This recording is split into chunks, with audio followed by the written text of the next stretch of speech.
je ne peux pas conseiller ce voyage à même mon ennemi. Je ne peux pas. J'ai commencé à pleurer. Et j'ai invoqué mon Dieu. Je dis, coûte que coûte, il faille que je traverse cette eau. C'est une obligation. Je dois mourir ou je dois passer. Je préfère passer. C'était mon souhait de passer. Mourir serait que je meure en garçon. Parce que quand je regarde derrière moi, mes parents ont souffert. Je ne voudrais pas souffrir. Je comprends pourquoi est-ce que ces pasteurs, ces hommes de Dieu qui étaient avec Jésus ont paniqué. Maman, tu te rends compte que la vague peut se lever à 3 mètres, à 4 mètres. Et je t'assure que cette vague qui est en l'air, si elle descend sur toi, si elle descend dans la barque, c'est fini pour vous. Le moteur est mort après. Donc nous sommes là maintenant et le vent nous balance. Et les vagues nous jouent avec notre vie à ce niveau-là. À ce niveau-là, moi j'étais déjà, voilà quelle était ma position. Est-ce que vous attendiez la mort?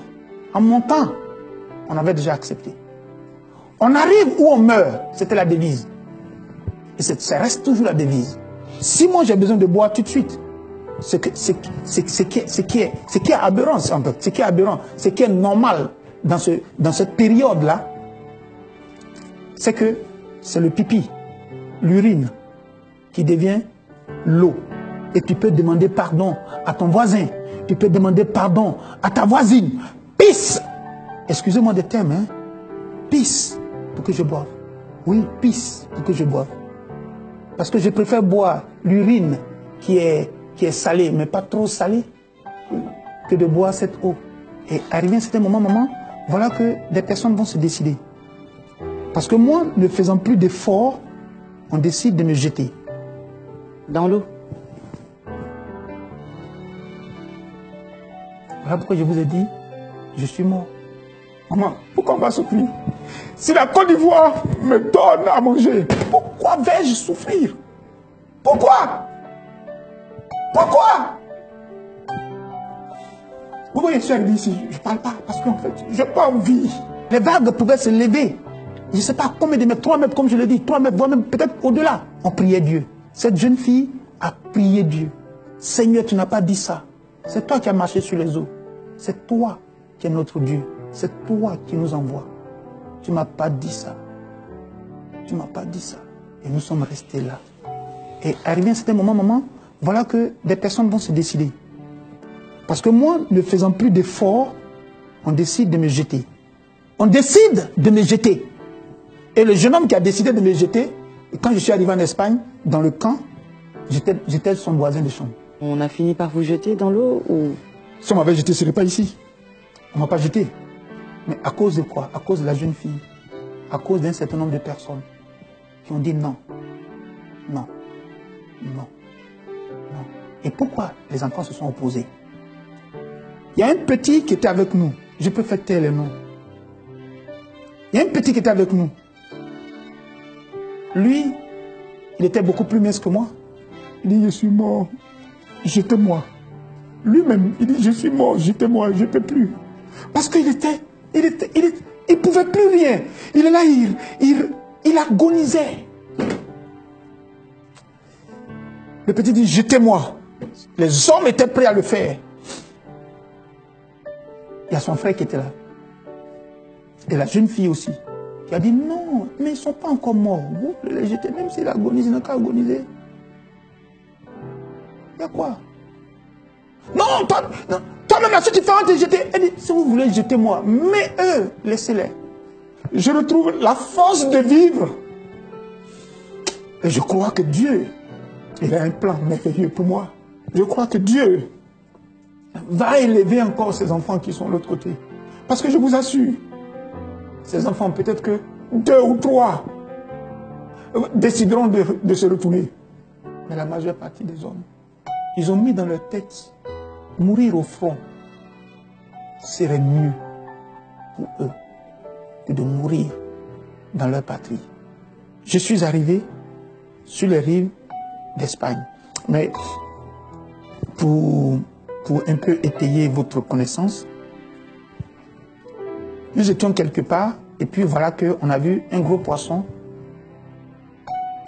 qui est sorti des eaux, donc qui se baladait autour de nous. On a pris peur. On a cru que c'était un requin. C'était un requin. Donc on a commencé à demander aux femmes là, qui est blessé ici, qui a ses menstrues ici. Les femmes ont dit non. Bon, moi personnellement, j'ai pas vu parce que j'étais toujours comme ça en train de vomir. Je me sentais pas bien.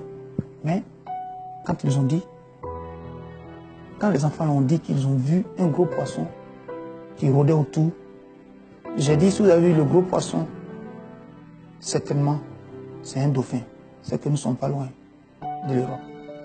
Parce que le dauphin, c'est un des poissons les plus cordiaux et les plus gentils. C'est celui-là qui montre la route à nous, les immigrants. Quand tu le vois, tu as le sourire. Si je devais avoir un totem, le dauphin serait mon totem. Amen. Et donc c'est comme ça. Quand je suis arrivé, il a fallu que moi personnellement, on me réanime. Parce que tout était congelé. Donc ça attendait seulement qu'à prendre chose, comme on appelle ma cervelle, ma tête. Donc on m'a même mis d'abord on m'a lavé avec un tuyau d'eau très chaud. Très chaud. Pour me déshabiller, c'était encore un autre problème. C'est une paire de ciseaux qu'on a pris. On a coupé ce que j'ai porté pour que je puisse me déshabiller moi-même. Et on m'a fait coucher.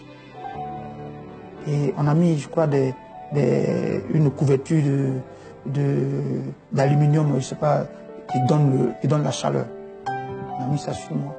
Pendant au moins une trentaine, voire une heure. Ils m'ont même donné leur drap. Ils ont dit aux hommes de ne pas m'arracher le drap.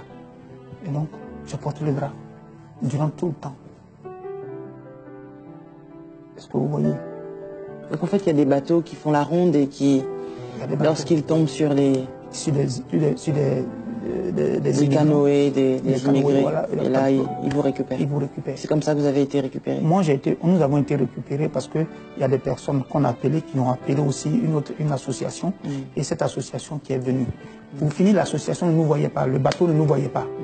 Et on voit. Maman, quand tu es dans ça, tu comprends Matthieu 8, verset 23 que je dis, jusqu'à la fin de ce récit-là, et tu comprends en même temps le psaume 23. Tu comprends le psaume 23. Quand je suis dans l'ombre de la vallée de la mort, je ne crains aucun mal. Car mon Dieu, alléluia. Parce que les rares fois que j'ai ouvert mes yeux, c'est si comme on est là, et on est au milieu de ça. Et donc, les vagues nous tapent de gauche à droite. Et tu es dans un creux.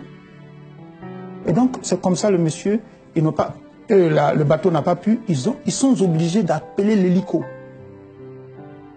C'est quand l'hélico est venu que les enfants ont commencé à parler l'anglais avec le monsieur et que le monsieur, maintenant, nous a éclairé de par sa lumière que le bateau est venu.